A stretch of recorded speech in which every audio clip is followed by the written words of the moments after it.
All right, so we're back doing a quick interview with another one of our PAL conference speakers, and in this instance, a panel member on nonprofits. So this is Lemma Salema, who is all over Southern California. She's got her fingers in a lot of pots in the nonprofit world and treatment and all that kind of stuff. So before we ask you about nonprofits, Lemma, give us the quick background on like who you are and where you are and what you do, and then we'll get into topic. Yeah, definitely. Like Ken said, I'm all over Southern California.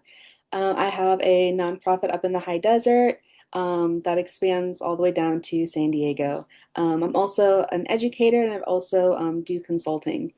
Honestly, how I found myself here is I was part of a nonprofit when I was 19 in undergrad. I joined this small little nonprofit that was local, helping the community. And then half of the board decided to retire and it kind of fell on my lap. And ever since then, I kind of learned the ins and outs of just how to run a nonprofit, how you can grow it, applying for grants, all of that fun stuff. Um, I'm also LMFT. I always forget that part. And I have my own practice within my nonprofit. I love it.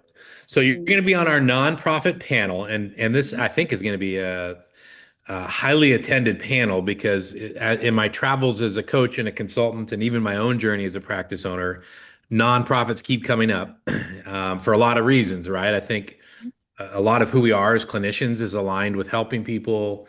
It seems like there's funding out there that some nonprofits can get that the rest of us don't, all that kind of stuff. So, I guess a couple of questions. First off, what is the opportunity in nonprofits? What can being a nonprofit or starting an adjacent nonprofit mean Mhm. for a practice owner or a clinician? Definitely. There are so many opportunities out there for nonprofits. Whether you're thinking of starting an organization, if you go a corp route or nonprofit route, nonprofit again has more opportunities. And like you said, even opening an adjacent one, right? So some of the opportunities include the biggest one is grants, right? Grants, fundraising. Another part is even perception, right? As a nonprofit, you're there for the community. So there's more community faith and trust into you. You're not there to make a profit out of their mental health or whatnot. Other opportunities as a nonprofit is a lot of discounts. People really don't talk about how many discounts you get. Um, and just ease for growth. Another one, I don't know about in other states, but in California, in order to have a practicum or internship site, you have to be an exempt like nonprofit organization.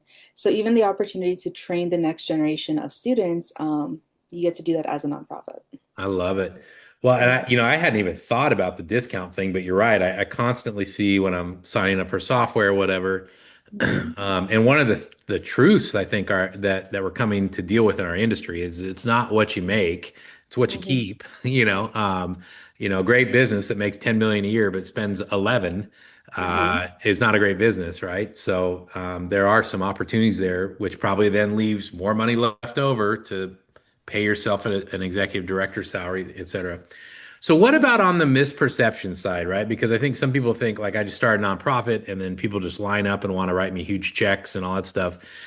What are some of the misperceptions about nonprofits, the ease, how much money you can get, all that kind of stuff? Definitely. So I do this workshop called Should I Start a Nonprofit? And we talk a lot about the misconceptions or misperceptions. One of them is that it is a business, right? So a nonprofit organization, it's a nonprofit corporation. At the end of the day, it's still a business, should still be run as a business, right? When we look at Kaiser, the major hospitals, they are nonprofits, but they are profitable nonprofits, right? It's just about how um, the accounting or the bookkeeping is kind of managed. So I think that's the biggest one is that you are going to have to run it as a business. So you still have to have that business mindset. Another one when it comes to grants or funding, it really is about the relationships that you have. And that's kind of where I was able to get a lot of like the grants and a lot of the funding was in those relationships that I had with the community, with like grant funders. So I think those are like the two biggest ones. Yeah, it's still a job, in other words. Not nonprofit doesn't mean you get to coast. It doesn't mean, and by the way, if you have clinicians, they still probably are concerned about pay and all that kind of stuff. It's funny you mentioned something like Blue Cross. Any of us that have worked in smaller nonprofits, the last month or two of the year is this like fundraising push just to get them out of the hole every year. And that's exhausting. It's exhausting for the staff that are kind of counting on that for their pay. It's exhausting for donors who are constantly, essentially, being asked to bail out this nonprofit that they believe in. Running a nonprofit like a business is I think one of the most important things. You can't abdicate being a smart leader, good organizational systems just because you're a nonprofit. So I love that. And I love that you point out it's not just wow, we have a great brochure and a great story. Somebody reads it, they're going to give us money. That there really is networking involved, even in knowing how to apply for the grants or what they're really looking for. I know there's probably some grants where nobody else applies, but what do you think is the typical number of applicants for any given grant? So it's interesting. So I was actually part of a board that accepted grants and we, gave out. It was called the Young Adult Grant Makers, and it was to give us experience and insight Hmm. on that part of it. And then I've also applied for grants, and it's interesting. It really is dependent, right? So I've applied for Hmm. some grants that were invite only. Is I Hmm. knew the right person. They said, "Hey, we really like your message. You should apply for this," and we Hmm. got it, right? We were part of the more public grants. I think those are kind of like the heavy hitters, right? So when you look at the state, the county, those big contracts, those are typically where a lot of like focus and energy is given to. So a Hmm. lot of these smaller grants are kind of open. So I don't know the numbers behind it, but that's kind of like what I'm seeing. Yeah. Well, and that's, in other words, it might be easier to get a 10 or $20,000 grant, less Mhm. competition, but much harder to get a $250,000 grant. I would think AI is going to make this easier and harder too, right? Like you can crank out dozens of proposals now, but then they're not very personal.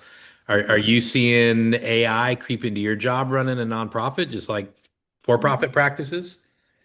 I think you kind of like hit the nail on the head when you said not personal, right? So the point of Mhm. a nonprofit is it's really about the story that you tell and the relationship that you have, Hmm. right? So they don't want just like, oh, we're this organization that provides this much in services and this is what we're doing. They want like, a story. Like what are you actually doing? How are you making the impact?